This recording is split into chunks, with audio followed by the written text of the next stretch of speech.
When Caitlin Clark stepped onto the court, the WNBA's viewership didn't just rise.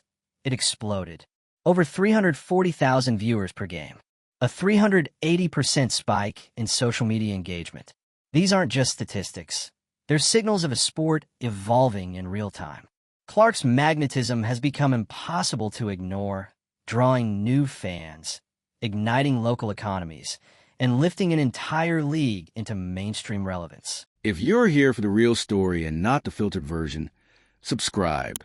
And if you're sticking around for the next meltdown, you better definitely subscribe. She's not just outperforming expectations. She's competing with global icons like Messi, Ronaldo, and Steph Curry for influence and brand power. That kind of reach isn't manufactured, it's earned, and it's changing. The league is beginning to reshape itself in response to Clark's momentum. Her rise has sparked necessary conversations about pay equity, league infrastructure, and player treatment, topics that have lingered unresolved for too long.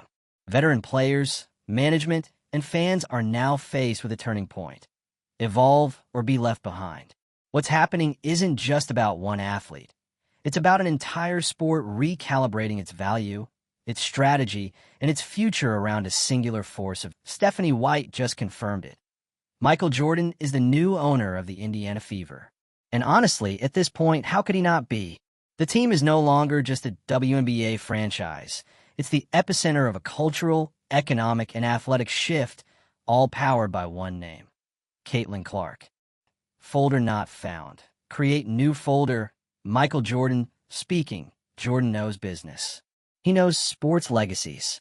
And he definitely knows when a movement is worth buying into. Caitlin Clark isn't just having a good rookie season. She's flipping the entire sports world upside down. Her rise is so undeniable, so fast, and so transformative that even his airness had to get a front row seat. And let's not downplay this. Caitlin Clark is the first female athlete since Michael Jordan himself to get her own signature basketball with Wilson. That's not just a nod to her skills. That's a landmark in the fight for gender equality in sports branding. It's the kind of moment that makes people stop and pay attention, because this type of recognition just doesn't happen for women in basketball. Until now, the symbolism alone is massive. The same company that immortalized Jordan's game with the most iconic basketball products in history is now doing the same for Clark. That doesn't just say she's the future, it says she's already arrived. But it's not just about branding. It's about, since Clark entered the league, viewership for the WNBA has skyrocketed.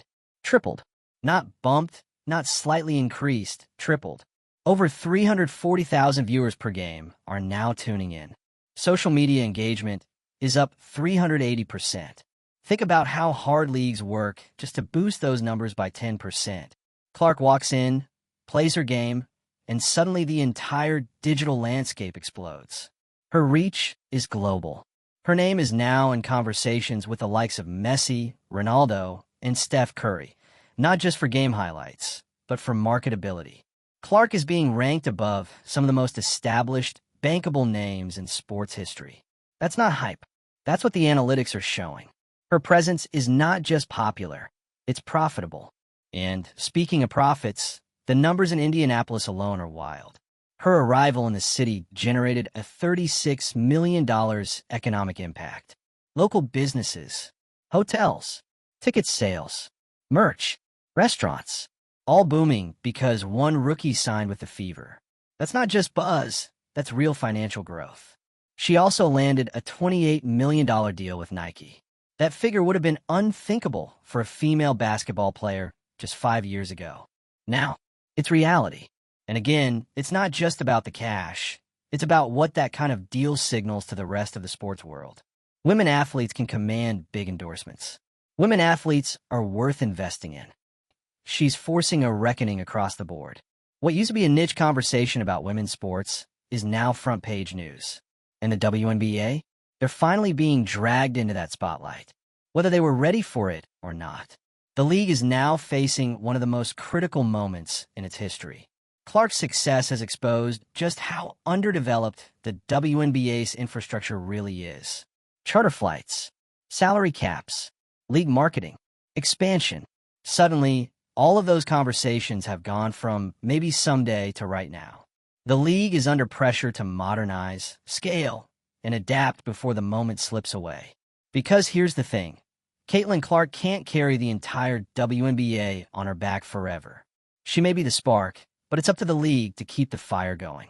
That means supporting other stars, investing in new teams, pushing for better pay, and building sustainable growth models. Clark created the moment. Now the WNBA has to rise to it.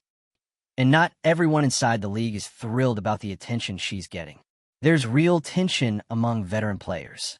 Many of them have spent over a decade grinding for a fraction of the recognition Clark is getting in her first season. They've endured years of underfunding, empty arenas, and being sidelined by the media, only to watch a rookie walk in and immediately get a signature ball, a shoe deal, and more coverage than entire franchises combined. That resentment isn't about Clark herself. It's about what she represents, a system that only started paying attention once it saw the money. The spotlight on Clark also means the WNBA can no longer ignore its flaws.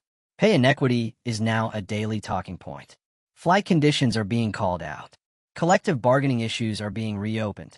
These aren't side conversations anymore. They're front and center because Clark's fame has forced a new level of visibility. The league is being held accountable in ways it's never experienced, and it's not just about fixing problems. It's about building a future. Clark's rise has turned the WNBA into a legitimate business opportunity. Investors are watching. Brands are watching. Networks are watching. Suddenly, everyone wants in. Because for the first time, the numbers prove that women's basketball can bring serious return on investment. Michael Jordan didn't just buy a team. He bought into a cultural shift, into a generational talent, into the potential of a league finally starting to see its worth. He's not known for sentimental moves. He's known for strategic ones. And aligning himself with Caitlin Clark and the Fever, that's a strategic play at the highest level. Time magazine naming her Athlete of the Year is just the cherry on top. It's another data point in a growing list of achievements that prove Clark is more than a player. She's a movement, a challenge to outdated norms, a blueprint for what's next. She's redefining what greatness looks like, not just in stats, but in reach, influence, and relevance. Her story also proves a bigger truth, that the success of women's sports doesn't depend on the audience. It depends on access, on investment, on belief. Clark didn't change the sport because she played differently. She changed it because someone finally gave her the platform to show what was possible. That's why this moment is bigger than basketball. Clark is setting a new standard for how female athletes are viewed, marketed, and paid. And it's working. Fans are responding. Sponsors are responding. Even corporate giants like Nike are stepping up because the value is too obvious to ignore anymore. But this is also where the league needs to be smart. Clark can't be the only story. The WNBA has to build on this by elevating more voices, developing more stars, and creating a system where success doesn't rely on a once-in-a-generation player carrying the weight alone. Still, for now, she is the face. She's the one who took the WNBA from background noise to breaking news. And with Jordan now in a mix, there's no telling how high this thing can go. So if you're watching this unfold and thinking it's just another sports story, you're missing it. This is one of the most important shifts in professional athletics we've seen in decades. Not because of a buzzer beater, not because of a championship, but because of one player redefining how power, money, and gender intersect in modern sports. Caitlin Clark is building something that lasts, something that changes the rules. And now she has Michael Jordan backing her. Let that sink in. If you're just as stunned by this rise as the rest of us, drop your thoughts below. Is this the WNBA's breakout era? Will Clark's momentum push the league to evolve? Or is the weight too much for one player to carry? Hit the like button, share this with someone who's been sleeping on the story, and make sure you're subscribed for the next chapter. Because this moment, it's just getting started. The world is finally catching up to something women's basketball fans have known for years. The game is damn good. And now, with Caitlin Clark leading the charge and Michael Jordan backing the movement, the excuses are gone. The spotlight is burning bright. And the WNBA doesn't just have an opportunity. It has a responsibility. Let's be real. This league has never seen anything like this. Clark didn't ease into the league. She detonated into it. With every three-pointer, every court-length assist, every moment that goes instantly viral, she's making the old rules feel outdated. For decades, women athletes have been told to wait their turn, to stay grateful, to be patient for change. Caitlin Clark didn't wait. She is the change. And now, everyone else has to scramble to keep up. You can feel the shift in the air. From the way broadcasts are suddenly prioritizing WNBA coverage to the merch booths that actually sell out. From the way reporters talk about Clark with the same breathless energy reserved for LeBron or Mahomes. This is not a trial run. This is a full-on industry disruption. The crazy part? She's doing all this in her rookie season. But here's the rub. If the WNBA doesn't move fast and smart, this momentum could slip right through their fingers. Because viral moments fade, public attention is fickle. The only way to hold on to this new energy is to build with it. That means more investment, more infrastructure, and a long overdue shift in how the league treats its talent. Look at the internal dynamics right now. Veteran players are watching Clark's rise with a complicated mix of admiration and frustration. And honestly, who can blame them? They've spent years getting overlooked. They've watched their games get buried under summer league NBA coverage. They've flown commercial, stayed in budget hotels, and fought for better pay, all while performing at the highest level. So yes, Clark's instant spotlight feels like whiplash. Not because she's not worthy, but because the system never cared to elevate anyone until she showed up. It's not a Caitlin Clark problem. It's a league legacy problem. And this is where the WNBA has to confront the mirror. Clark's rise has exposed a brutal truth. The league never lacked talent. It lacked vision. It lacked the kind of marketing, storytelling, and investment that Clark is now forcing everyone to care about. And guess what? That kind of energy needs to spread. Because if this league wants to last, if it wants to be more than a moment, it has to stop being reactive. It has to start being intentional about all its players, not just a star on the billboard. Caitlin Clark may be the spark, but the fire has to catch league-wide. And that's what makes Jordan's involvement so significant. He's not just buying a team. He's betting on a transformation. And no one knows transformation better than MJ. He turned a struggling NBA into a global juggernaut. He turned sneakers into stock portfolios. And now, he's stepping into the WNBA with his name, his money, and his influence, because he sees what this moment really is, the start of something unstoppable. And of course, he picked the fever, because that's where the epicenter is. That's where the ripple effect begins. The city of Indianapolis has felt the wave, $36 million in economic impact because of one player. Let that number sink in. Caitlin Clark isn't just putting on a show. She's changing cities, driving tourism, packing stadiums, and making the kind of impact that forces every lazy executive to sit up and pay attention. You don't generate that kind of energy and just treat it like a hot streak. You build with it. You build around it. Clark's influence is already reshaping how sponsorships work. Her Nike deal, $28 million. That's not symbolic, that's real money. Money that proves women athletes aren't niche. They're not less marketable. They're not a charity cause. They're valuable, bankable, essential. She's also become the face of global influence. Her image is polished, but not fake. Her game is fierce, but not arrogant. She's marketable because she's authentic. And that authenticity is turning her into a global brand in real time. One that surpasses the appeal of household male names. That's not exaggeration. That's backed by data, partnerships, and the fact that she's already considered more marketable than Ronaldo, Messi, and even Curry. And with Time magazine naming her Athlete of the Year, the message is loud and clear. She's not just playing the game, she's rewriting it. But here's where things get heavy. With that level of attention comes expectation. And the weight of being a symbol for progress, for change, for the entire future of a league isn't fair. But it's real. And Clark, whether she asked for it or not, is now at the center of that storm. The league's job? Make sure she's not carrying it alone. That means protecting the integrity of the game. supporting all players, creating systems that make it possible for other Caitlin Clarks to rise, from small towns, from overlooked colleges, from underserved communities. Because this can't be a one-time phenomenon. It has to be a pipeline, a shift in how we value women's sports forever. And right now, the demand is there. People are watching. People are buying.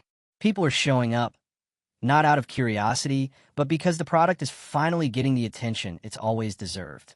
And the most exciting part? This doesn't even feel like a peak. It feels like a starting point.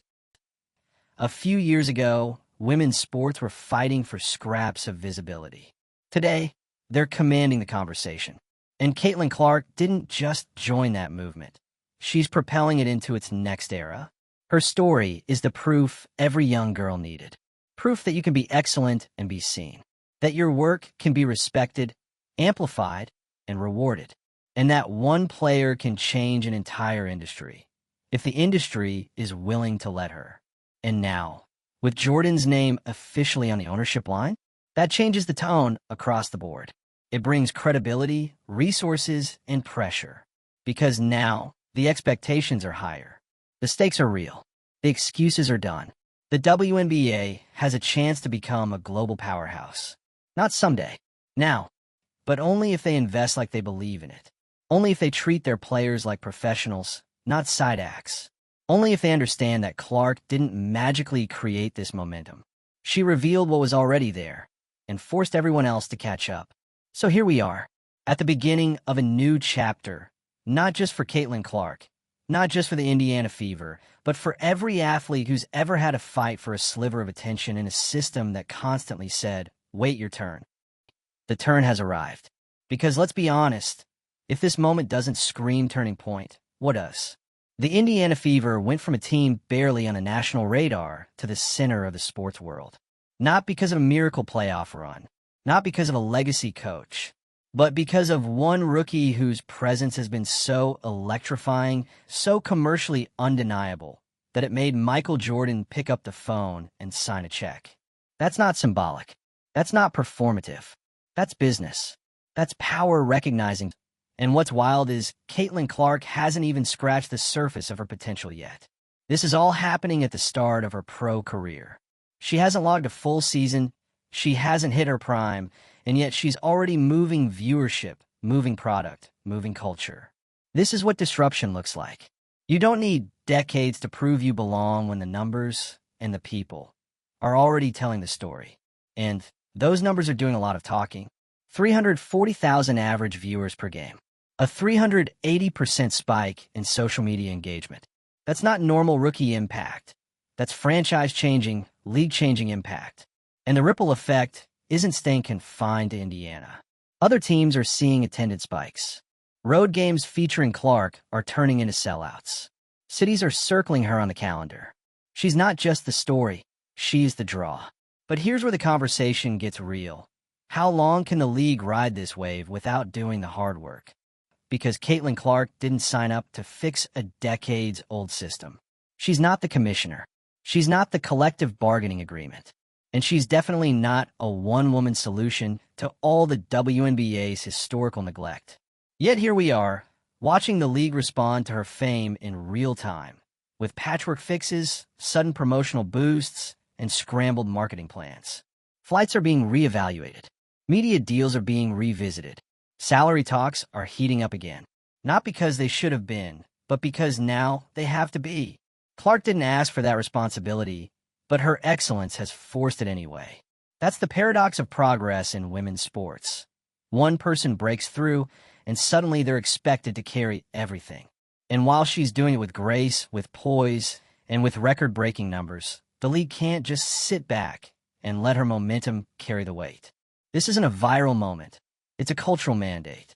Do better. Be bigger. Grow faster. Not just for Clark, but for the entire league of women who've deserved this attention all along. That's why Jordan's stepping in matters. It's not just about his money. It's about the pressure his presence brings. He's not just an owner. He's a symbol. And now that he's tied to the Fever, you can bet he's not tolerating mediocrity. Not in operations. Not in brand. Not in performance. And that urgency, that expectation, it's going to ripple across the league, whether the WNBA is ready or not. Because this is no longer about getting by. This is about scaling up. Clark's presence has opened the door. Now it's up to the league to walk through it. That means expansion, more teams, bigger arenas, long-term media rights that match the value being generated. If the WNBA wants to move from niche to mainstream, the blueprint is right in front of them. They just have to stop hesitating. And to the critics who still say this is a flash in the pan, the receipts are stacking up faster than the disbelief can catch up. She's on the cover of national magazines. She's out marketing NBA stars. She's delivering on the court and off of it. This isn't hype. This is execution. And fans are watching closely because they've shown up. They've bought tickets. They've tuned in. They've flooded social media. The appetite is there. The energy is real. And if the league lets it die because they didn't build fast enough or dream big enough, that's on them. Caitlin Clark didn't just earn her place. She's redefined what that place can look like. So yeah, Michael Jordan owning the fever feels poetic, but also feels inevitable. Because you can only ignore greatness for so long before it becomes too loud to dismiss. And Clark? She's not just loud. She's a megaphone for everything women's sports should have had all along. If you're here for the shift, if you've been waiting for women's basketball to finally get its due, now's your moment. Tap the like button, drop a comment, share this with someone who still doesn't get it, and hit subscribe because Caitlin Clark is just getting started and the world is finally watching.